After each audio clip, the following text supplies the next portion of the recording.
ஒரு கிரைம்ல ஒரு பெண் பாதிக்கப்படுறாங்க அப்படின்னா அதுக்கு நகை திருட்டு, பிசிக்கல் அபியூஸ், காதல் விவகாரம், குடும்ப சண்டை அப்படின்னு பல காரணங்கள் இருக்கிறத நம்ம கேள்விப்பட்டிருப்போம். ஆனா அதை எல்லாத்தையுமே தாண்டி ஒரு முட்டாள்தனமான காரணத்துக்காக குலை நடுங்க வைக்கிற மாதிரியான கொலைகள் நடந்துச்சு அப்படின்னா அது எப்படி இருக்கும்?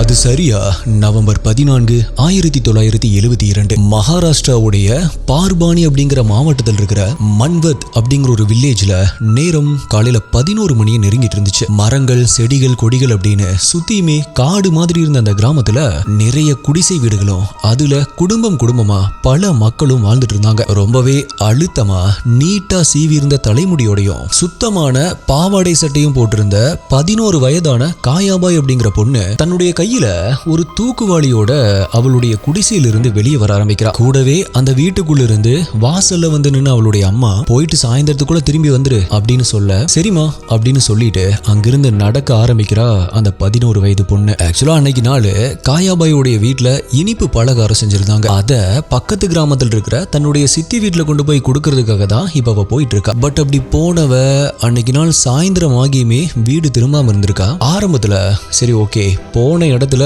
அவளுடைய சித்தி அவளை வீட்டுல தங்க சொல்லிருப்பா போல அப்படின்னு அவளுடைய பேரண்ட்ஸ் நினைக்க ஆரம்பிக்கிறாங்க. பட் அடுத்த நாள் மதியம் வரைக்குமே காயாபாய் தன்னுடைய வீட்டுக்கு வரவே இல்லை. ஸோ இப்போ என்னாச்சு, எதனாலுமே வராம இருக்கா அப்படின்னு சந்தேகப்பட்ட அவளுடைய பேரண்ட்ஸ் நேரா பக்கத்து கிராமத்தில் இருக்கிற அவங்களுடைய சித்தி வீட்டுக்கே போய் பார்க்க ஆரம்பிக்கிறாங்க. ஆனா அங்க அவளுடைய சித்தியோ இல்லையே, காயாபாய் இங்க வரவே இல்லையே அப்படிங்கிற ஷாக்கிங்கான பதில சொல்றாங்க. இதுல பயந்து போன காயாபாயோடைய பேரண்ட்ஸும் அவளுடைய ரிலேட்டிவ்ஸும் அவளை அந்த ஊரை சுத்தி தேட ஆரம்பிக்கிறாங்க. அப்படி தேடிட்டு இருக்கும் பொழுதுதான் அங்க இருக்கிற ஒரு முள்ளுக்காட்டுக்குள்ள அங்க ஆடு மேய்க்க போன 2 பேர் காயாபாயுடைய இறந்த உடல் கிடக்கிறதா அந்த கிராமத்துல வந்து சொல்ல ஆரம்பிக்கிறாங்க. அதை கேட்டு அவளுடைய பேரண்ட்ஸும் பதறி அடிச்சுக்கிட்டு அங்க போய் பாக்குறாங்க. அங்க ஒரு பேரண்ட்ஸ் எந்த கோலத்துல தங்களுடைய குழந்தைய பார்க்க விரும்ப மாட்டாங்களோ அதை விட கொடூரமான ஒரு கோலத்துல காயாபாயுடைய இறந்த உடல் அங்க கடந்திருக்கு. எஸ், அழுக ஆரம்பிச்ச அவளுடைய இறந்த உடல்ல ஒட்டு துணி கூட இல்லாம நேக்கடா இருந்திருக்கு. கழுத்து அறுக்கப்பட்ட மாதிரி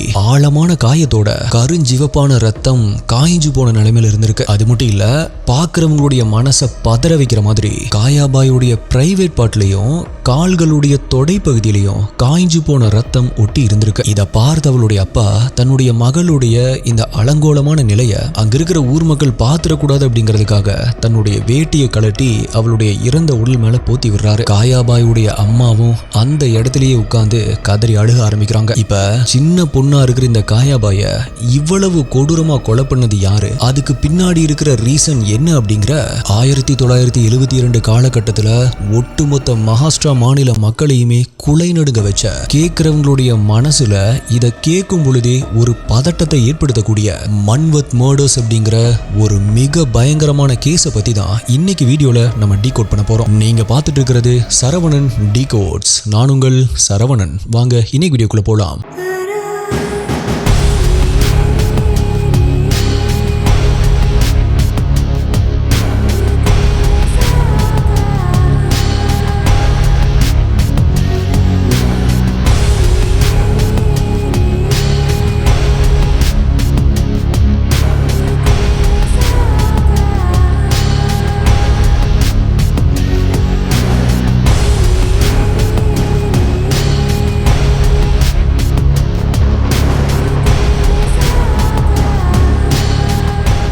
நான் இந்த மாதிரி கிரைம் கேசஸை பண்ணும் பொழுது நிறைய பேர் எனக்கு மெசேஜ் பண்ணி புது புது கேசஸை பற்றி சொல்லுவீங்க. ஆனால் அதே சமயத்தில் சீரியஸான ஹெல்த் பிரச்சனையால் கஷ்டப்படுறவங்க உதவி கேட்டு அனுப்புகிற மெசேஜஸும் எனக்கு நிறையவே வரும். நம்மளுடைய ஃபேமிலி அண்ட் ஃப்ரெண்ட்ஸ் குரூப்லேயுமே இந்த மாதிரி மெசேஜஸை நம்ம அடிக்கடி பார்த்துருப்போம். அதில் நம்மளால் முடிஞ்ச அளவுக்கு நம்ம ஹெல்ப் பண்ணுவோம். பட் என்னோட வீடியோஸை பார்க்குற உங்களுக்கு நான் ஒரு முக்கியமான விஷயத்த சொல்லணும். யாருக்கு வேணாலும் எப்போ வேணும்னாலுமே உடம்பு சரியில்லாமல் போகலாம். அப்போ வர்ற மெடிக்கல் எக்ஸ்பென்சஸ் நம்ம யாராலையுமே தாங்க முடியாத அளவுக்கு ரொம்பவே ஹையாக இருக்கும். என்னுடைய பல வருஷ எக்ஸ்பீரியன்சஸ்ல சொல்றேன், உங்க மேல உண்மையிலேயே உங்களுக்கு அக்கறை இருந்துச்சு அப்படின்னா கண்டிப்பா ஒரு நல்ல ஹெல்த் இன்சூரன்ஸை இப்பவே எடுத்துக்கோங்க. பிகாஸ் இதுல உங்களுக்கு எந்த ஒரு நஷ்டமுமே கிடையாது. இன்னைக்கு மாசத்துக்கு வெறும் 400 இருந்து 500 ரூபாய் பிரீமியத்திலேயே 1 கோடி வரைக்கும் கவரேஜ் கொடுக்குற பிளான்ஸ் இருக்கு. ஏன் அன்லிமிட்டெட் கவரேஜ் கொடுக்கக்கூடிய பிளான்ஸ் கூட இப்ப கிடைக்குது. பட் அதுல எந்த கம்பெனி பெஸ்டா இருக்கும் அதை தெரிஞ்சுக்க தான் டிஸ்கிரிப்ஷன் டாப் கமெண்ட்ல ஒரு லிங்க் கொடுத்திருக்கேன். அந்த லிங்கை கிளிக் பண்ணி போனீங்க அப்படின்னா எல்லா கம்பெனியோட பிளான்ஸையுமே நீங்க கம்பேர் பண்ணி பார்க்கலாம். எது பெஸ்ட் அப்படின்னு நீங்களே சூஸ் பண்ணிக்கலாம். உங்களுக்கு டயபெட்டிஸ், தைராய்டு, பிபி இல்ல ஆஸ்துமா இருந்தாலும் கூட கவலைப்படாதீங்க. பிகாஸ் முதல் நாள்ல இருந்தே அதுக்கு கவரேஜ் கொடுக்குற பிளான்ஸ் கூட இப்ப இருக்கு. கிளைம் எல்லாம் எப்ப வரும் அப்படின்னு யோசிக்க கூட வேணாம். வெறும் 30 மினிட்ஸ்ல கிளைம் சப்போர்ட் கிடைக்கும். அண்ட் இப்ப இந்த ஹெல்த் இன்சூரன்ஸ் எடுத்தீங்க அப்படின்னா அப் டு 25% வரைக்குமே டிஸ்கவுண்ட் இருக்கு. குறிப்பா என்ஆர்ஐஸ்க்கு இதே இன்சூரன்ஸை வெளிநாட்டில் எடுக்கிறத விட இந்தியாவில் அப் டு 35% வரைக்குமே கம்மி விலையில எடுத்துக்கலாம். இப்ப எனக்கு உடம்பு நல்லா தானே இருக்கு அப்படின்னு மட்டும் தள்ளி போட்டுறாதீங்க. இன்னைக்கு ஆரோக்கியமா இருக்கிற இளைஞர்களுக்கு கூட சடனா சீரியஸான ஒரு இல்னஸ் வருது. ஹாஸ்பிட்டல்ல பில்லு கட்டுறதுக்கு கஷ்டப்பட்டு குடும்ப சொத்தையே வைக்கிற பல பேரை நம்ம பார்த்திருக்கோம். கண்டிப்பா அந்த நிலைமை நம்மளுக்கு வரக்கூடாது. ஸோ இன்சூரன்ஸ் எடுக்காம இருக்கிறவங்க, போதுமான கவரேஜ் இல்லாம இருக்கிறவங்க இப்பவே டிஸ்கிரிப்ஷன் டாப் கமெண்ட்ல இருக்கிற லிங்கை கிளிக் பண்ணுங்க. இல்லனா ஸ்கிரீன்ல தெரியுற இந்த QR கோடை ஸ்கேன் பண்ணுங்க.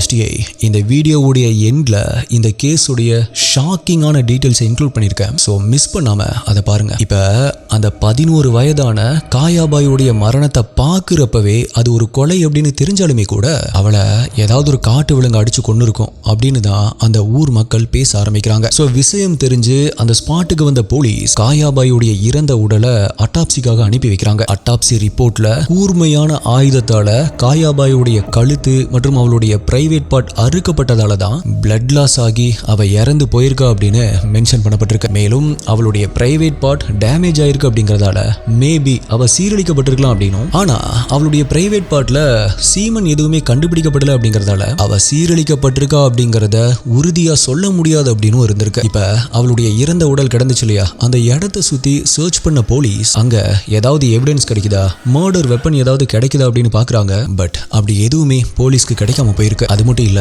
அவளுடைய இறந்த உடல் கிடந்த அந்த இடம் ஒரு காட்டுப்பகுதி அப்படிங்கறதால அந்த பக்கத்துல மனிதர்களுடைய நடமாட்டம் அப்படிங்கறதே ரொம்பவே கம்மியா தான் இருந்திருக்கு. சோ இந்த கொலையை நேர்ல பார்த்ததா எந்த ஒரு ஐ விட்னஸுமே இல்ல. இதனால போலீஸுடைய விசாரணையில கூட எந்த ஒரு முன்னேற்றமுமே இல்லாம போயிருக்கு. கொலை செய்யப்பட்ட காயாபாய் ஒரு ஏழ்மையான குடும்பத்தை சேர்ந்த பொண்ணு அப்படிங்கறதால போலீஸும் அதுக்கு மேல அந்த கேஸ்ல இன்ட்ரெஸ்ட் காட்டாம விட்டுறாங்க. ஆனா அவங்க அப்படி பண்ணது எவ்வளவு பெரிய தப்பு அப்படிங்கிறது போக போக தான் அவங்களுக்கு புரிய ஆரம்பிக்குது. எஸ், காயாபாய் கொலை செய்யப்பட்டு கிடந்த அடுத்த ஒரே மாசத்துல இன்னொரு பயங்கரமான சம்பவமும் நடக்க ஆரம்பிக்குது.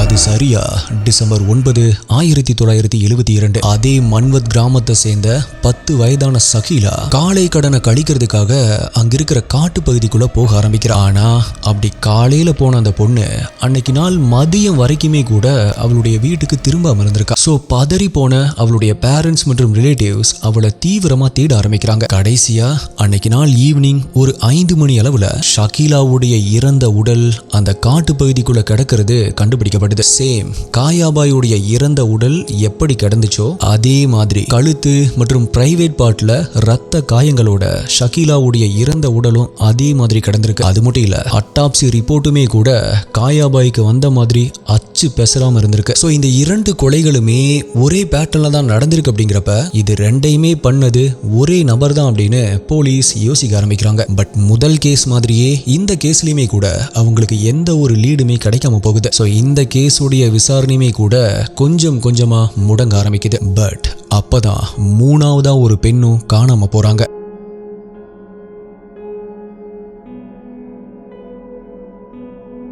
எஸ், 1973 பிப்ரவரி 21 அன்னைக்கு காலையில 35 வயதான சுகந்தாபாய் அப்படிங்கிற லேடி குளிக்கிறதுக்காக அந்த மன்வத் கிராமத்தில் இருக்கிற ஒரு ஏரிக்கு போக ஆரம்பிக்கிறாங்க. பட் அப்படி போனவங்க ரொம்ப நேரம் ஆகியுமே வீடு திரும்பல அப்படிங்கறதால அவங்கள தேட ஆரம்பிச்ச அந்த ஊர் மக்கள் கடைசியா அந்த ஏரிக்கு பக்கத்தில் இருக்கிற ஒரு காட்டு பகுதியில சுகந்தாபாயுடைய இறந்த உடல் கிடக்கிறத கண்டுபிடிக்கிறாங்க. அரை நிர்வாண கோலத்தில் இருந்த அவங்களுடைய கழுத்திலையும் பிரைவேட் பார்ட்லயும் அதே மாதிரியான ஆழமான வெட்டுக்காயங்கள் இருந்திருக்கு.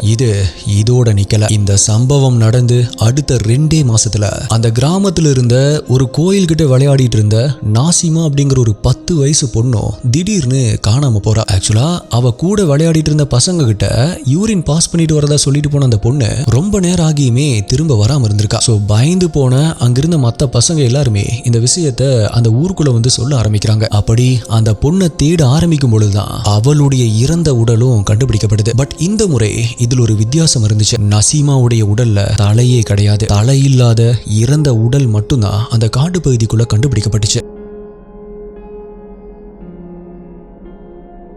எஸ், இந்த முறை பிரைவேட் பார்ட்ல இருந்த ரத்த காயத்தோட நாசிமாவுடைய தலையுமே துண்டா வெட்டி எடுக்கப்பட்டிருக்கு. அது மட்டும் இல்ல, அவளுடைய வலது கையில் இருந்த 3 விரல்களும் வெட்டி எடுக்கப்பட்டிருக்கு. இப்ப அந்த உடல்ல தலை இல்ல அப்படின்னாலுமே கூட அந்த உடல்ல இருந்த பாவாடை சட்டையை வச்சும் உடல்ல இருந்த சில மச்சங்களை வச்சும் அது நசீமா தான் அப்படிங்கறத அவளுடைய பேரண்ட்ஸ் கன்ஃபார்ம் பண்றாங்க. ஆனாலுமே நசீமாவுடைய தலை எங்க, அவளுடைய விரல்கள் எங்க போச்சு அப்படிங்கிறது மட்டும் இல்லாம இதையெல்லாம் பண்ணிட்டு இருக்கிற கில்லர் யாரு அப்படிங்கறதையுமே கூட போலீஸால கண்டுபிடிக்க முடியல. மேலும் இந்த கேஸ்களை சால்வ் பண்ண முடியாம போலீஸ் திணறிட்டு இருக்கும் போதே அவங்களுடைய தலையில மேற்கொண்டு பிரஷரை ஏத்துற மாதிரி அடுத்தடுத்த சம்பவங்கள் நடக்க ஆரம்பிக்குது. நசீமா கொலை செய்யப்பட்ட அடுத்த 2 மாசத்துல அங்க இருக்கிற காட்டுக்குள்ள விறகு வெட்டுறதுக்காக போன 30 வயதான கலாவதி அப்படிங்கிற லேடியும் சேம் இதே பேட்டர்ன்ல மிக கொடூரமா கொலை செய்யப்பட்டு கிடக்குறாங்க. அதிலிருந்து அடுத்த 10 நாள் கழிச்சு தோட்டத்துல வேலை பார்த்துட்டு இருந்த தன்னுடைய பேரண்ட்ஸ்க்கு எப்பவும் போல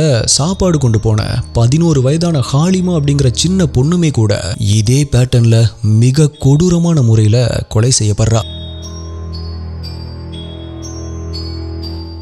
இப்படி வரிசையா கொலைக்கு மேல கொலையா நடந்துட்டு இருந்த காரணத்தால அந்த மன்வத் கிராமத்தை சேர்ந்த பெண்கள் பலருமே தனியா வெளியே போறதுக்கே பயந்து நடுங்க ஆரம்பிக்கிறாங்க. அது மட்டும் இல்ல, இப்படி நடந்துட்டு இருக்கிற இந்த கொலைகளை பத்தி விசாரிக்கிறதுல போலீஸ் அலட்சியமா இருக்காங்க அப்படின்னு சொல்லி அந்த ஊர்ல இருக்கிற எல்லா மக்களுமே போய் போலீஸ் ஸ்டேஷனுக்கு முன்னாடி நின்று போராட்டம் பண்ண ஆரம்பிக்கிறாங்க. சோ இந்த விஷயம் போலீஸ் டிபார்ட்மெண்ட்டுடைய ஹையர் அபிஷியல்ஸ் வரைக்குமே பேசப்படக்கூடிய ஒரு விஷயமா மாற ஆரம்பிக்குது. மேலும் நியூஸ் அண்ட் மீடியாலையுமே கூட மன்வத் கிராமத்துல மர்மமான கொலைகள் நடக்கிறதா செய்திகள் வெளியாக ஆரம்பிக்குது. இப்படி விஷயம் ரொம்பவே சென்சேஷனலா மாறுது அப்படின்னு தெரிஞ்சதுனால நடந்துட்டு இருக்கிற இந்த சீரியல் கொலைகளை பத்தி விசாரிக்கிறதுக்காக ராமகாந்த் குல்கர்னி அப்படிங்கிற சிஐடி ஆபீசருடைய தலைமையில ஒரு ஸ்பெஷல் டீம் ஒன்னு ஃபார்ம் பண்ணப்படுது. அந்த ஸ்பெஷல் டீம் இப்ப இந்த கிராமத்துக்குள்ள இறங்க ஆரம்பிக்கிறாங்க.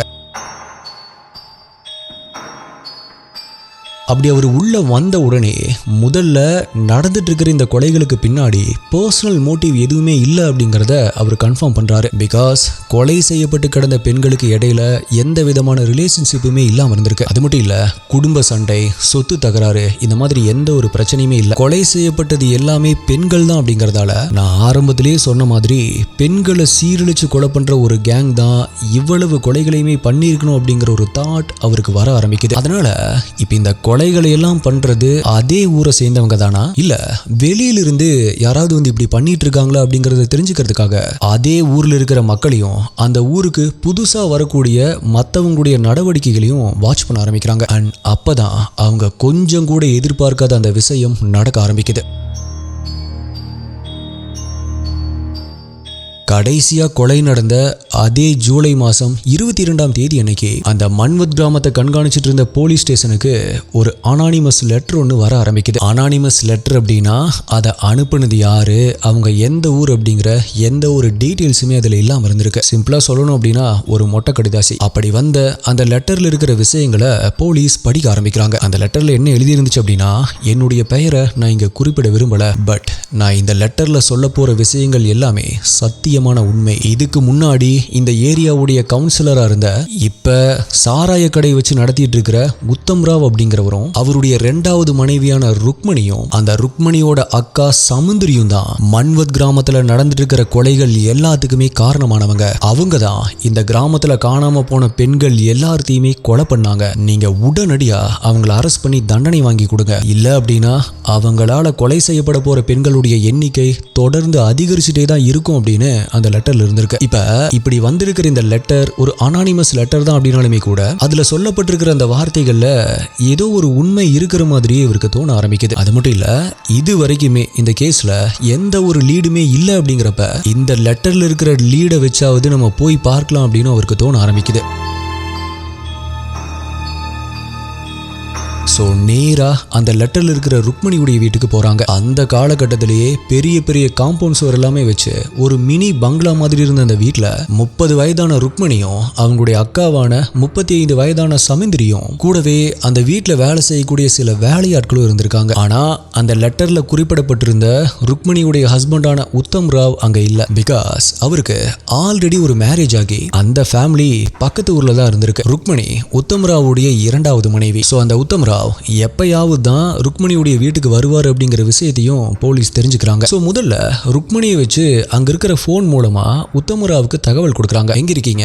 நாங்க ருக்மணியுடைய வீட்டில் இருக்கோம், உங்களை விசாரிக்கணும், சீக்கிரமா கிளம்பி இங்க வாங்க அப்படின்னு சொல்றாங்க. அவரும் நான் கொஞ்ச நேரத்துல வந்துடுறேன் அப்படின்னு சொல்லியிருக்காரு. பட் அவர் வர்ற அந்த நேரத்துக்குள்ள அங்க இருக்கிற ருக்மணி மற்றும் அவங்களுடைய அக்கா கிட்ட அந்த லெட்டரை காட்டி விசாரிக்க ஆரம்பிக்கிறாங்க. ஆக்சுவலா அந்த லெட்டர் ஒரு அனானிமஸ் லெட்டர் அப்படிங்கறதால அதை போலீஸால இப்ப முழுசா நம்ப முடியாது இல்லையா? சோ அந்த லெட்டரை அவங்க முன்னாடியே வச்சு படிக்கிறப்ப அந்த லெட்டர்ல இருக்கிற விஷயங்களை கேட்கும் பொழுது ருக்மணி மற்றும் அவங்களுடைய அக்காவுடைய ரியாக்ஷன் எப்படி இருக்கு அப்படிங்கறத வாட்ச் பண்றது தான் இப்ப போலீஸுடைய முதல் பிளானா இருந்திருக்கு. அதாவது தப்பு பண்ணவங்க சடனா மாட்டிக்கிட்டாங்க அப்படின்னா ஒரு அதிர்ச்சியான ரியாக்ஷன் கொடுப்பாங்க இல்லையா? அத போலீஸ் பல கேஸ்ல பார்த்திருப்பாங்க இல்லையா? சோ அதே மாதிரியான ஒரு ரியாக்ஷன் ருக்மணி மற்றும் அவங்களுடைய அக்கா கிட்ட இருந்து வருதா அப்படின்னு நோட் பண்ண ஆரம்பிக்கிறாங்க. இங்க ருக்மணி மற்றும் அவங்களுடைய அக்காவுக்கு எழுத படிக்க தெரியாது அப்படிங்கறதால போலீஸே அவங்க முன்னாடி அந்த லெட்டர்ல இருக்கிற விஷயத்தை படிக்க ஆரம்பிக்கிறாங்க. அண்ட் போலீஸ் எதிர்பார்த்த மாதிரியே அந்த 2 லேடிஸும் லெட்டர்ல இருக்கிற விஷயங்களை படிக்க படிக்க பதட்டமாக ஆரம்பிக்கிறாங்க. ஆல்சோ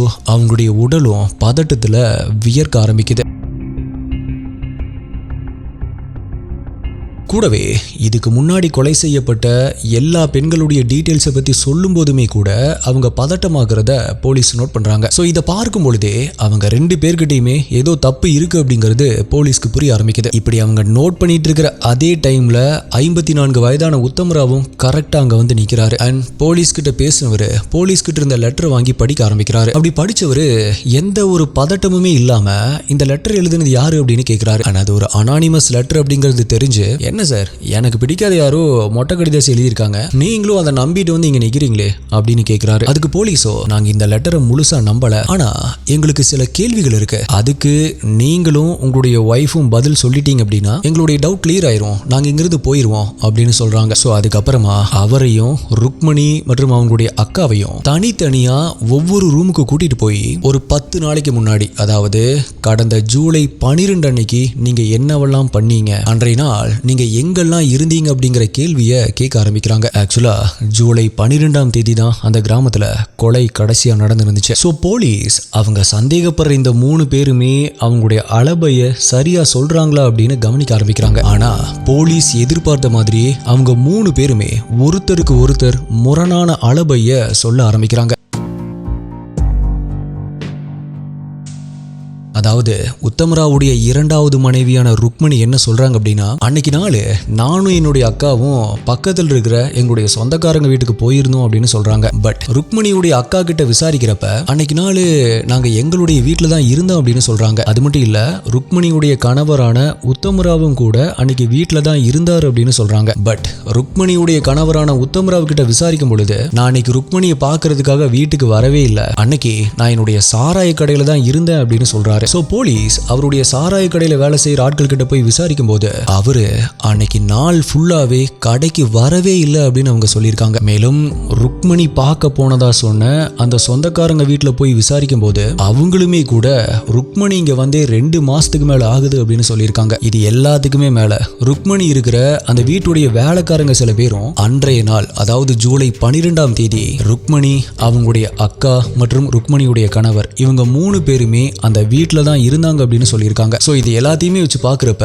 இவங்க 3 பேருமே எதுக்காக அவங்களுடைய அலபைய இப்படி மாத்தி மாத்தி பொய் சொல்லி பேசுறாங்க அப்படின்னும், சோ இவங்க தான் இது வரைக்குமே நடந்த எல்லா கொலைகளையுமே பண்ணிட்டு அதை மறைக்கிறாங்க அப்படிங்கிற சந்தேகம் போலீஸ்க்கு வர ஆரம்பிக்குது.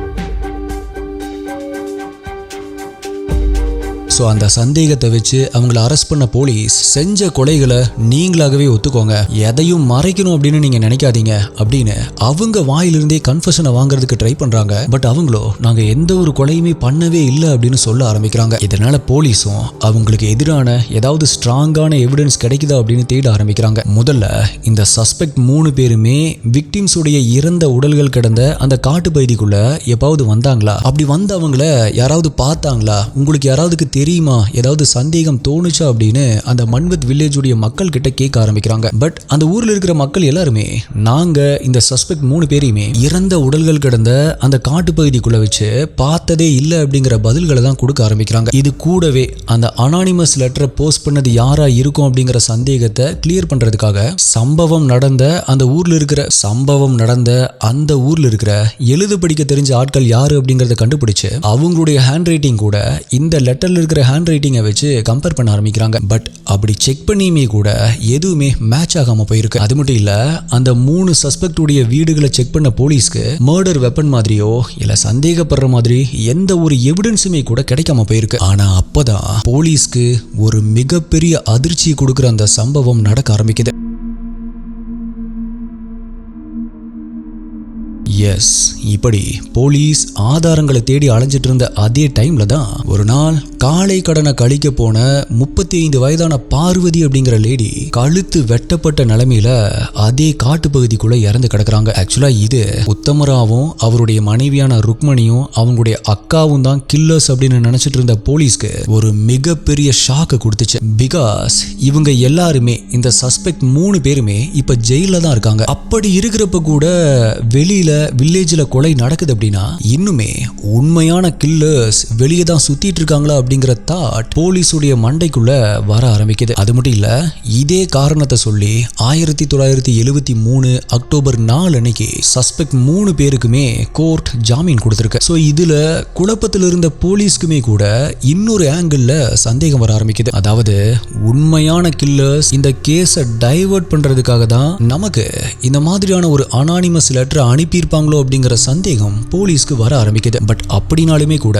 அந்த லெட்டரை எழுதுனது யாரு அப்படிங்கறத கண்டுபிடிக்க முடியாம போலீஸ் திணறிட்டே தான் இருந்தாங்க. பட் அப்பதான் அவங்கள மட்டும் இல்ல, அந்த மொத்த கிராமத்தையுமே உலுக்கி எடுக்கிற அந்த சம்பவம் நடக்க ஆரம்பிக்குது. எஸ், விவசாய வேலை செஞ்சுட்டு இருந்த தன்னுடைய கணவருக்கு மத்தியானம் சாப்பிட்றதுக்காக தூக்குவாளியை வச்சுட்டு மதிய சாப்பாடு கொண்டு போன 30 வயதான ஹரிபாய் அப்படிங்கிற பொண்ணும் அவங்களோட 9 வயதான தாராமதி மற்றும் 4 வயதான கமில் அப்படிங்கிற அவங்களுடைய 2 பெண் குழந்தைகளும் மிக கொடூரமான முறையில கொலை செய்யப்பட்டு கிடக்கிறதா போலீஸ்க்கு தகவல் கிடைக்குது. சோ உடனடியா ஸ்பாட்டுக்கு போன போலீஸ் தலை கிட்டத்தட்ட துண்டா வெட்டப்பட்ட நிலைமையில கிடந்த அந்த 30 வயது பெண்ணான ஹரிபாயுடைய உடலையும் கழுத்து அறுக்கப்பட்ட நிலையில இறந்து கிடந்த அவங்களுடைய குழந்தைகளுடைய இறந்த உடலையும் பார்த்து அதிர்ச்சி ஆகுறாங்க. மேலும் இந்த கொடூரமான சம்பவத்தால கொதிச்சு போன அந்த ஊருடைய மக்களும் கொலையாளிகளை உடனடியா கண்டுபிடிக்க சொல்லி போராட்டம் பண்ண ஆரம்பிக்கிறாங்க. கூடவே செய்தி ஊடகங்களும் போலீஸ்க்கு இந்த கேஸை சரியா ஹேண்டில் பண்ண தெரியல அப்படின்னு சொல்லி நியூஸ் போட ஆரம்பிக்கிறாங்க. பட் போலீஸோ அப்பவுமே கூட கொலையாளிகளை கண்டுபிடிக்க முடியாம திணறிட்டு தான் இருந்தாங்க. இப்படி சிச்சுவேஷன் ரொம்பவே மோசமா போயிட்டு இருந்த இந்த ஒரு நிலையில தான் யாருமே எதிர்பார்க்காத இந்த கேஸை கிராக் பண்ற ஒரு பிரேக் த்ரூ ஒன்று அவங்கள தேடி வர ஆரம்பிக்குது. எஸ், 1974 ஜனவரி 8 அன்னைக்கு 40 வயசு இருக்கக்கூடிய ஒரு ஆள் போலீஸ் ஸ்டேஷனுக்குள்ள என்டர் ஆகுறாரு. தன்னோட பேரு ஓமாஜி அப்படின்னு சொன்ன அந்த நபர் அவருடைய கண்ணால பார்த்த அந்த கொடூரமான சம்பவத்தை போலீஸ் கிட்ட சொல்ல ஆரம்பிக்கிறாரு.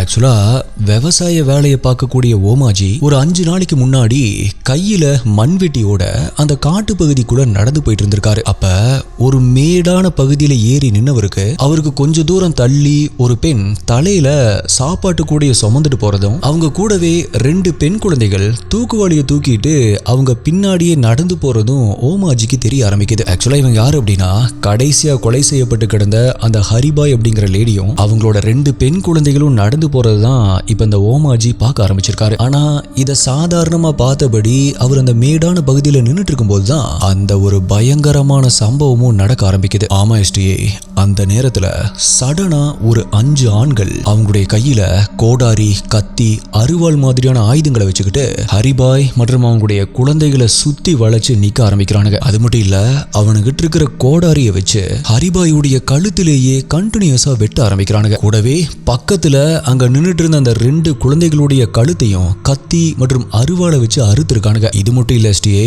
இது கூடவே இன்னொரு ஷாக்கிங்கான விஷயத்தையும் பார்க்க ஆரம்பிக்கிறாரு. அது என்ன அப்படின்னா, உயிர் போற நிலைமையில துடிச்சிட்டு இருந்த அந்த 3 பேருடைய கழுத்திலிருந்து வந்த ரத்தத்தை அவனுங்க ஏற்கனவே கொண்டு வந்திருந்த 3 தனித்தனியான கிண்ணத்துல பிடிக்க ஆரம்பிக்கிறானுங்க. அப்படி அந்த 3 கிண்ணங்களும் ரத்தத்தால நிறைஞ்சதுக்கு அப்புறமா கொஞ்சம் கூட பதட்டமே இல்லாம அங்கிருந்து மெதுவா நடந்து போக ஆரம்பிக்கிறானுங்க. இப்ப இது எல்லாத்தையுமே பார்த்துட்டு இருந்த ஓமாஜி அவரு மூச்சு விடுற சத்தம் கூட அவனுங்களுக்கு கேட்டுற கூடாது அப்படிங்கிற மாதிரி பயத்துல அப்படியே உறைஞ்சு போய் நின்னுட்டு இருந்திருக்காரு.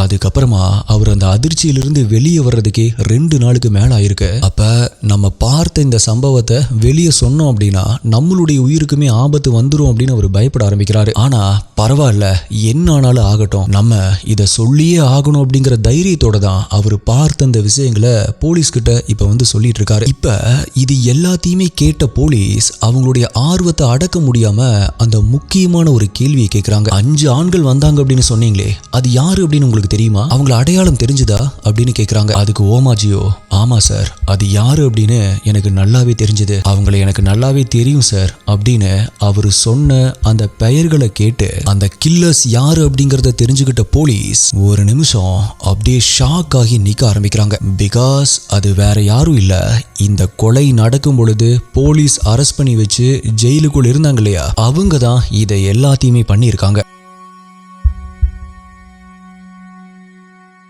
எப்படி ப்ரோ, போலீஸ் தான் அவங்களை ஜெயில அடைச்சு வச்சிருந்தாங்களே, அந்த டைம்ல எப்படி இவனுக்கு வெளியே வந்து இந்த கொலையை பண்ணியிருக்க முடியும் அப்படிங்கிற ஒரு கேள்வி உங்களுக்கு வந்திருக்கலாம். அதற்கான பதில், இந்த கொலையை செஞ்சது அவங்க கிடையாது, அந்த உத்தம்ராவ் கிட்ட வேலை செஞ்சுட்டு இருந்த வேலையாட்கள் தான் இத்தனை கொலைகளையுமே பண்ணியிருக்கானுங்க. பட் போலீஸ் அந்த 5 பேரையுமே கஸ்டடியில் எடுத்து விசாரிக்கும் போது அவனுங்களுமே நாங்களாம் இந்த கொலைகளை பண்ணல அப்படின்னு சாதிக்க ஆரம்பிக்கிறானுங்க. ஸோ போலீஸ் என்ன பண்றாங்க அப்படின்னா, அந்த 5 பேர்ல ஒருத்தனா இருந்த சங்கர் அப்படிங்கிறவங்க கிட்ட நைஸா பேசி, நீ அப்ரூவரா மாறுன அப்படின்னா உனக்கு கம்மியான தண்டனை நாங்க வாங்கி தரோம் அப்படின்னு சொல்லி அவனை அப்ரூவரா மாத்துறாங்க. மேலும் அவனுடைய கன்ஃபெஷனை வச்சு கண்பத் அப்படிங்கிற ஒரு பிளாக் மேஜிக் பண்ற ஆளையும் அரெஸ்ட் பண்றாங்க. ஆல்சோ அந்த டைம்ல ஜாமீன்ல இருந்த அந்த உத்தமராவ், அவனுடைய மனைவி ருக்மணி மற்றும் அவளுடைய அக்கா அப்படின்னு அந்த 3 பேரையுமே அகைன் அரெஸ்ட் பண்றாங்க. இப்ப அந்த பிளாக் மேஜிக் பண்ற ஆளும் அப்ரூவரா மாற ஆரம்பிக்க, முதல்லயே அப்ரூவரா மாறின அவனும் இந்த பிளாக் மேஜிக் பண்ற நபரும் சேர்ந்து அவனுடைய கன்ஃபெஷனை கோர்ட்ல சொல்ல ஆரம்பிக்கிறானுங்க. அதை கேட்ட அந்த கேஸை விசாரிச்ச ஜட்ஜே இவனுங்கெல்லாம் மனுஷனுக்கு தானா இல்ல மிருகமா அப்படிங்கிற அதிர்ச்சியோட அவனுங்களை பார்க்க ஆரம்பிக்கிறாரு. அப்படி அந்த ஜட்ஜையே அதிர்ச்சி அடைய வைக்கிற, பார்க்கிற உங்களையும் பதற வைக்கிற அவனுங்க சொன்ன அந்த கன்ஃபெஷன்ல இருந்த விஷயங்கள் இதுதான். நான் ஏற்கனவே சொன்ன மாதிரி அரசியல்வாதியா இருந்து கூடவே சாராய கடையும் நடத்திட்டு இருந்த உத்தம்ராவுக்கு நல்ல பண வசதி இருந்த காரணத்தால அதை காட்டி பழங்குடியின பெண்ணா இருந்த ருக்மிணிய 2ஆம் தரமா மேரேஜ் பண்ணிக்கிறான். அண்ட் அவளுக்கு அப்படின்னு தனியா ஒரு வீடு ஒன்று கட்டி கொடுத்து அங்கேயே தங்கவும் வைக்கிறான். அண்ட் இப்ப ருக்மிணிக்கு இருந்த ஒரே ஒரு ஆதரவு அவளுடைய அக்கா சாமிந்திரி தான் அப்படிங்கறதால அவளையும் அதே வீட்லயே கூட்டிட்டு போய் வச்சுக்கிறா. ஏழை குடும்பத்துல பிறந்தவளுக்கு இப்ப நல்ல சாப்பாடு, நல்ல ட்ரெஸ் அப்படின்னு ஒரு ஆடம்பரமான வாழ்க்கை கிடைச்சாலுமே கூட அவளுடைய மனசுல ஒரு பெரிய குறை இருந்துட்டே தான் இருந்துச்சு. அது என்ன அப்படின்னா, கல்யாணமாகி 7 வருஷத்துக்கு அப்புறமா கூட ருக்மிணிக்கு குழந்தை பிறக்காம இருந்திருக்கு. அவளுடைய ஹஸ்பண்ட் உத்தம்ராவுக்கு ஆல்ரெடி கல்யாணமாகி 3 பசங்க இருந்திருக்காங்க. சோ நம்முடைய கணவர்கிட்ட எந்த ஒரு பிரச்சனையுமே இல்ல, நம்மளுடைய உடம்புல தான் ஏதோ பிரச்சனை இருக்கு அப்படின்னு நினைச்சு கவலைப்பட ஆரம்பிக்கிறா. ஆல்சோ தன்னுடைய உடல்ல இருக்கிற குறைக்கு பரிகாரம் கேட்டு பிளாக் மேஜிக் பண்ற அந்த கண்பத் அப்படிங்கிற நபரை அப்ரோச்சும் பண்றா. ஆனா அப்பதான் அவன் ஒரு பயங்கரமான பரிகாரத்தையும் சொல்ல ஆரம்பிக்கிறான்.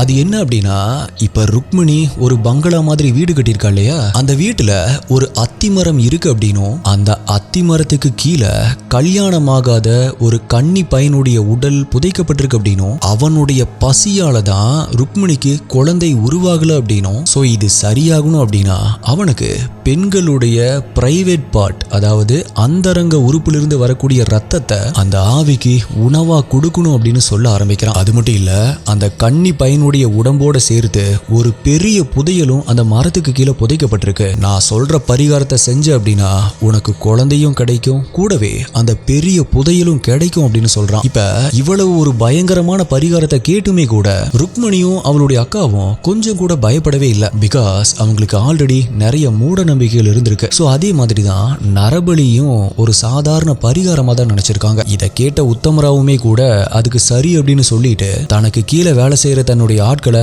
அதுக்காக ரெடி பண்ண ஆரம்பிக்கிறான். அதுக்கப்புறமா தான் நான் இன்ட்ரோல சொன்ன மாதிரி 11 வயசான காயாபாய் அப்படிங்கிற அந்த சின்ன பொண்ணு ஸ்வீட் எடுத்துட்டு பக்கத்து கிராமத்தில் இருக்கிற தன்னுடைய சித்தி வீட்டுக்கு போயிட்டு இருக்கும்போது அந்த காட்டுக்குள்ளேயே வச்சு வழி மறிக்கிறானுங்க. ஆல்சோ அவளை ஒரு மறைவான இடத்துக்கு தூக்கிட்டு போய் அவளுடைய கழுத்தை அறுக்கிறானுங்க. மேலும் அவளுடைய ஆடைகளையும் கலட்டி அவளுடைய பிரைவேட் பார்ட்டியும் அறுக்கிறானுங்க. கடைசியா அதிலிருந்து வந்த ரத்தத்தை ஒரு கிண்ணத்துல பிடிச்சிட்டு அங்கிருந்து கிளம்புறானுங்க.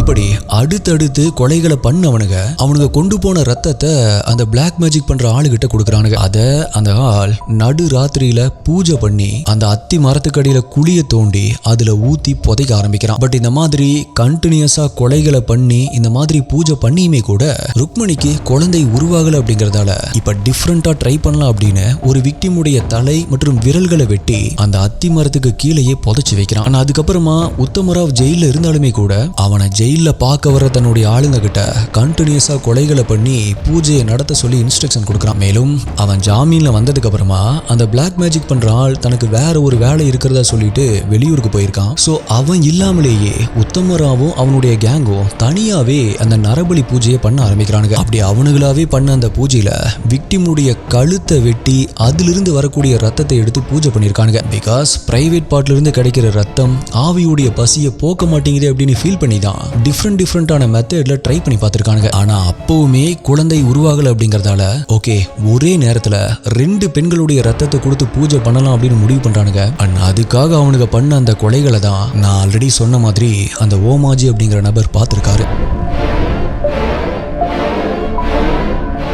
மேலும் கில்லர்ஸுடைய கன்ஃபெஷனோட சேர்த்து அவருமே கோர்ட்ல வந்து சாட்சி சொல்றாரு. அதோட கில்லர்ஸுடைய வீட்டில இருந்த ரத்தக்கரை படிஞ்ச கோடாரி, அரிவாள், கத்தி இந்த மாதிரி நிறைய எவிடன்ஸை போலீஸ் கலெக்ட் பண்றாங்க. அது மட்டும் இல்ல, அந்த அத்தி மரத்துக்கு கீழே புதைக்கப்பட்டிருந்த விக்டிமுடைய தலை மற்றும் விரல்களையுமே கூட போலீஸ் ரெக்கவர் பண்றாங்க. ஆக்சுவலா ஆரம்பத்துல அந்த வீட்டை செக் பண்ண போலீஸ் அங்க இருக்கிற மரம் ஏதோ ஒரு சாமி மரம் அப்படின்னு நினைச்சு அதை கண்டுக்காம விட்டுருக்காங்க. அந்த அளவுக்கு அந்த மரத்தை பூஜை பண்ணிட்டு வந்திருக்காங்க. இப்ப போலீஸ் கலெக்ட் பண்ண ஆதாரங்கள் மற்றும் சாட்சிகளை ஏத்துக்கிட்ட கோர்ட் உத்தமராவுக்கும் அவருடைய மனைவி மற்றும் மனைவியுடைய அக்காவுக்கும் டெத் சென்டென்ஸ் கொடுத்து தீர்ப்பு எழுதியிருக்கு. மேலும் அப்ரூவரா மாறின அந்த 2 பேருக்கும் லைஃப் சென்டென்ஸும் அவனுங்களை தவிர மற்ற 4 கொலையாளிகளுக்கு டெத் சென்டென்ஸ் கொடுத்து தீர்ப்பு எழுதியிருக்கு. ஆனா அதை எதிர்த்து இந்த குற்றவாளிகள் எல்லாருமே மும்பை ஹைகோர்ட்ல அப்பீல் பண்றானுங்க. அங்க அந்த கொலையாளிகளுக்கான டெத் சென்டென்ஸை கன்ஃபார்ம் பண்ண கோர்ட் உத்தமராவையும் அவளுடைய மனைவி மற்றும் மனைவியுடைய அக்காவையும் குற்றவாளிகள் இல்ல அப்படின்னு சொல்லி ரிலீஸ் பண்றாங்க. அவங்க இந்த கொலைகளை பண்ணல, அவங்க கொலை பண்ணதை பார்த்த நேரடி சாட்சிகள் எதுவுமே இல்ல அப்படின்னும், அது மட்டும் இல்ல இந்த கொலைகளை எல்லாம் அவங்க சொல்லிதான் இந்த கில்லர்ஸ் பண்ணாங்க அப்படிங்கறத போலீஸ் சந்தேகத்துக்கு இடமில்லாம ப்ரூஃப் பண்ணல அப்படின்னு சொல்லி கோர்ட் அவங்க 3 பேரையுமே ரிலீஸ் பண்ணிருக்கு. மேலும் அந்த தீர்ப்பை 1977 சுப்ரீம் கோர்ட்டும் உறுதிப்படுத்தியிருக்கு. கடைசியா 1979 அந்த கொலையாளிகள் 4 பேருக்குமே தனித்தனியா டெத் சென்டென்ஸ் எக்ஸிக்யூட் பண்ணப்படுது. இப்படி இந்த 4 பேருக்குமே சரியான தண்டனை கொடுக்கப்பட்டாலுமே கூட சட்டத்தில் இருக்கிற ஓட்டைகளை பயன்படுத்தி இந்த கொலைகளுக்கு மாஸ்டர் மைண்டா செயல்பட்ட உத்தமராவ், அவனுடைய மனைவி மற்றும் மனைவியுடைய அக்கா அப்படின்னு இவங்க 3 பேருமே எஸ்கேப் ஆனது இறந்து போன விக்டிம்ஸ்க்கு முழுமையான நீதி கிடைக்கல அப்படிங்கறதான் காட்டுது. வீடியோவை இப்ப வரைக்குமே லைக் போடாம பார்த்துட்டு இருக்கீங்க அப்படின்னா இப்பவே ஒரு லைக் போட்டுருங்க. அண்ட் சப்ஸ்கிரைப் பண்ணாம பார்த்துட்டு இருக்கிற புது வியூவர்ஸ் இதே மாதிரி பல கேசஸை பார்க்கறதுக்காக நம்மளுடைய சேனலை சப்ஸ்கிரைப் பண்ணிக்கோங்க. அண்ட் இப்ப இந்த கேஸுடைய போன் சில்லிங்கான சில ஷாக்கிங்கான டீடைல்ஸை பார்க்கலாம். Shocking detail 1. ஆக்சுவலா இந்த கேஸை விசாரிக்கிறதுக்கு ஒரு ஸ்பெஷல் டீம் போட்டாங்க இல்லையா, அந்த ஸ்பெஷல் டீமுடைய ஹெட்டான டிசிபி ராமகாந்த் குல்கர்னி இந்த கேஸை விசாரிக்கிறதுக்காக அந்த ஊருக்குள்ள வந்தப்ப அவருக்கு ஒரு விசித்திரமான அனுபவம் கிடைச்சிருக்கு. அது என்ன அப்படின்னா, ஒரு நாள் நைட்டு அவர் தூங்கிட்டு இருக்கும்போது அவருடைய பெட்டுக்கு அடியில சூனியம் பண்ற பொம்மை ஒன்று இருக்கிறத கண்டுபிடிச்சிருக்காரு. அந்த பொம்மையுடைய பெயர் வூடு பொம்மை அப்படின்னு சொல்லப்படுது. ஆக்சுவலா போலீஸுடைய விசாரணையை திசை திருப்பவும் போலீஸ் அதிகாரிகளை பயமுறுத்துறதுக்காகவும் குற்றவாளிகள் செய்வன செஞ்சு அவரை மிரட்ட பார்த்திருக்காங்க. Shocking detail 2. முகத்தை செதைச்ச ஒரு கொடூரம். கொலை செய்யப்பட்ட சில பெண்களுடைய முகங்கள் அடையாளம் தெரியாத அளவுக்கு மிக கொடூரமா சிதைக்கப்பட்டிருந்திருக்கு. அதுக்கு காரணம் என்ன அப்படின்னா, இவனுங்க கொலை பண்ணானுங்க இல்லையா, அந்த பொண்ணுகளுடைய ஆவி பின்னாடி தங்களை பழி வாங்கிருமோ, அப்படி பழி வாங்க கூடாது அப்படின்னா அந்த பெண்களுடைய முகத்தை சிதைக்கணும் அப்படிங்கிற ஒரு மூட நம்பிக்கையில இப்படி பண்ணிருக்கானுங்க. இதை கேட்கும் போதே எவ்வளவு கொடூரமான ஒரு மனநிலைமையில அவனுக்கு இருந்திருக்கானுங்க அப்படிங்கறத புரிஞ்சுக்க முடியும். Shocking detail 3. ஆக்சுவலா இந்த கேஸை விசாரிச்ச டிசிபி ராமகாந்த் குல்கர்னி இந்தியாவுடைய ஷெர்லாக் ஹோம்ஸ் அப்படின்னு அழைக்கப்படுறாரு. பிகாஸ் கிட்டத்தட்ட ஒரு வருஷத்துக்கு மேல எந்த ஒரு லீடுமே இல்லாம இருந்த இந்த கேஸை அந்த அனானிமஸ் லெட்டர் வர்றதுக்கு முன்னாடியே ரத்தக்கரை படிஞ்ச சில துணிகளை வச்சோம் இவங்க தான் கில்லர்ஸா இருப்பாங்க அப்படின்னு அவர் ஆல்ரெடி கிராக் பண்ணியிருந்தாரு. அப்படி அவர் கிராக் பண்ண அந்த விதம் இன்னைக்குமே போலீஸுடைய அகாடமியில ஒரு லெசனா இருக்கு. Shocking detail 4. இந்த கேஸ்ல மெயின் குற்றவாளிகளான உத்தமராவ், ருக்மணி மற்றும் அவளுடைய அக்காவான சாமிந்திரி இவங்க 3 பேருமே போதிய ஆதாரங்கள் இல்ல அப்படின்னு கோர்ட்டால ரிலீஸ் பண்ணப்பட்டாங்க அப்படின்னு பார்த்தோம் இல்லையா. பட் சுப்ரீம் கோர்ட்டுடைய தீர்ப்புக்கு அப்புறமா உத்தமராவ் மற்றும் ருக்மணியுடைய வாழ்க்கை ரொம்பவே மோசமான ஒரு நிலைக்கு போனதாகவும் அந்த ஊர் மக்கள் அவங்கள ஒதுக்கி வச்சதால அவங்களுடைய சொத்துக்கள் எல்லாமே அழிஞ்சு கடைசியில ரொம்பவே வறுமையில அவங்க காலமானாங்க அப்படின்னு சில தகவல்கள் சொல்லுது. Shocking detail 5. அந்த பிளாக் மேஜிக் பண்றவன் பிரைவேட் பார்ட்ல இருக்கிற ரத்தம் தான் வேணும் அப்படின்னு சொல்லியிருந்தான் இல்லையா, அதை கொண்டு வந்து கொடுத்தாதான் அந்த மரத்துக்கடியில் இருக்கிற இளைஞனுடைய ஆவிக்கு பசி போகும் அப்படின்னு சொல்லியிருந்தான் இல்லையா. ஒரு கட்டத்துல அவன் இன்னொரு விஷயத்தையுமே சொல்லியிருக்கான். அதாவது நீங்க கொலை பண்ற பொண்ணு பீரியட்ஸ் ஆயிருந்தாங்க அப்படின்னா அவங்களோட மாதவிடாய் காலத்தில் இருக்கிற அந்த பெண்களுடைய ரத்தம் தான் இருக்கிறதுலே ரொம்பவே சக்தி வாய்ந்தது அப்படின்னு சொல்லி குறிப்பா அந்த டைம்ல இருக்கிற பெண்களையுமே டார்கெட் பண்ண சொல்லியிருக்கான். Shocking detail 6. TCP Ramakant Kulkarni இந்த கேஸை விசாரிக்கும் போது அந்த ஊர்ல எந்த ஒரு கேள்வி கேட்டாலுமே அந்த ஊர் மக்கள் யாருமே வாயவே திறக்கலையாமா. ஏன்னா உத்தமராவ் அவ்வளவு பெரிய செல்வாக்குள்ள ஒரு அரசியல்வாதி இல்லையா. இதனால போலீஸ்காரங்க என்ன பண்ணிருக்காங்க அப்படின்னா,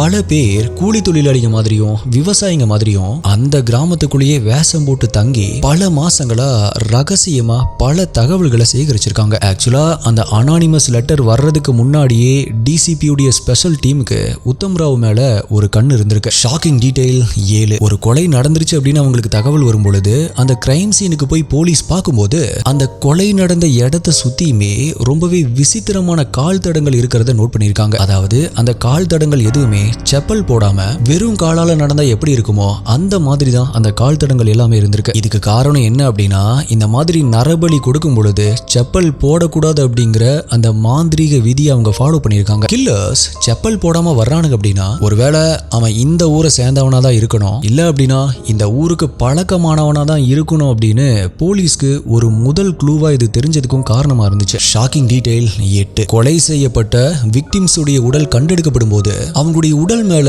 சில இடங்கள்ல மஞ்சள் மற்றும் குங்குமம் எல்லாம் அப்படியே தூவப்பட்டிருந்திருக்கு. ஆக்சுவலா இது அந்த நரபலி கொடுக்கறதுக்கு முன்னாடி நம்மளாம் ஆட்டுக்கு மஞ்சள் தண்ணி தொளிப்போம் இல்லையா, அந்த மாதிரி இவனுக்கு பண்ணிருக்கானுங்க. அண்ட் போலீஸ்க்கு இதை பார்த்த உடனேயே இது வெறும் கொலை இல்ல, இது ஒரு ரிச்சுவல் கில்லிங், சடங்கு சார்ந்த ஒரு கொலையா இருக்கும் அப்படின்னு டவுட் வந்திருக்கு. Shocking detail 9. அந்த பிளாக் மேஜிக் பண்ற மாந்திரிகன் இருக்கான் இல்லையா கண்பத், அவன் ருக்மணி கிட்ட ஒரு கண்ணாடியை கொடுத்திருக்கான். அப்படி அந்த கண்ணாடியை கொடுத்துட்டு இந்த கண்ணாடியில உனக்கு தெரியாத சில ஆவிகளும் கூட பேசும், அந்த ஆவி கேட்கிற ரத்தத்தை நீ கொடுத்தாதான் உனக்கு வாரிசு பிறக்கும் அப்படின்னு நம்ப வச்சிருக்கான். ருக்மணியும் அந்த கண்ணாடி முன்னாடி உட்கார்ந்துட்டு மணி கணக்குல பேசிட்டு இருப்பாங்களாமா. அப்படி அவ பேசி பேசி ஒரு கட்டத்துல அவளுக்கு சைக்கலாஜிக்கலாவே அந்த கண்ணாடிக்குள்ள சில மாய உருவங்கள் தெரிய ஆரம்பிச்சிருக்கு. அப்படி தெரிஞ்சதுதான் இந்த நரபலி இவ்வளவு தூரம் நடக்கிறதுக்கு ஒரு முக்கியமான காரணமா இருந்திருக்கு. யோசிச்சு பாருங்க, ஒரு பக்கம் அந்த டைம்ல 1970 டைம்ல நம்ம கூட இருக்கிற மத்த கண்ட்ரீஸ் நிலாவுக்கு போயிட்டு இருந்த அந்த டைம்ல இன்னொரு பக்கம் ஒரு குழந்தைக்காகவும் புதையலுக்காகவும் 10 10 உயிர்களை துடிக்க துடிக்க பலி கொடுத்திருக்காங்க. ஆனா ருக்மணிக்கு கடைசி வரைக்குமே குழந்தையும் பிறக்கல, அவங்க ஆசைப்பட்ட அந்த புதையலும் கிடைக்கல. கிடைச்சது எல்லாமே பல குடும்பங்களுடைய சாபமும் ஹிஸ்டரியில அழிக்கவே முடியாத ஒரு பிளாக் மார்க்கும் தான். ஆனா எஸ்டிஐ இன்னைக்கு நம்ம எவ்வளவோ முன்னேறிட்டோம் அப்படின்னு சொல்றோம், பட் இன்னைக்குமே கூட நம்ம ஊர்ல அங்கொன்னும் இங்கொன்னும் அப்படின்னு இந்த மாதிரி நரபலி சம்பவங்கள் நடந்துட்டே தான் இருக்கு. விழிப்புணர்வு இல்லாத பக்தி, வெறித்தனமான மூட நம்பிக்கை, இது ரெண்டுமே சேரும்போது அந்த இடத்துல மனுஷன் மிருகமா மாறுறான். படிப்பு மட்டும் போதாது, பகுத்தறிவு தான் ஒரு மனுஷனை முழு மனுஷனாக்கும். So my dear STI HD investigators, மூட நம்பிக்கை காரணமா பல பெண்களுடைய உயிர்களை பலி வாங்கின இந்த கொடூரமான மன்வத் மர்டர் கேஸை பத்தி நீங்க என்ன நினைக்கிறீங்க? நான் சொன்ன ஷாக்கிங்கான டீடைல்ஸ்ல எது உங்களை ரொம்பவே ஆச்சரியப்படுத்துச்சு? உங்களுடைய கருத்துக்களை மறக்காம கீழே கமெண்ட் பண்ணுங்க. அடுத்தது என்ன கேஸ் வேணும், என்ன டாபிக்ல வீடியோ வேணும் அப்படிங்கறதையும் கமெண்ட் பண்ணுங்க. உங்களுடைய பெஸ்டான கமெண்ட் அடுத்த வீடியோல வரும். வீடியோடைய ஸ்டார்டிங்ல சொன்ன அந்த ஹெல்த் இன்சூரன்ஸ் எடுக்கிறதுக்கு டிஸ்கிரிப்ஷன் டாப் கமெண்ட்ல இருக்கிற லிங்கை கிளிக் பண்ணுங்க. இல்ல அப்படின்னா ஸ்கிரீன்ல தெரியுற இந்த QR கோடை ஸ்கேன் பண்ணுங்க. பிகாஸ் ஹெல்த் இன்சூரன்ஸ் அப்படிங்கிறது கண்டிப்பா எல்லாருமே போட வேண்டிய ஒரு விஷயம். வேற ஒரு வீடியோல மீட் பண்றேன். நன்றி, பாய்.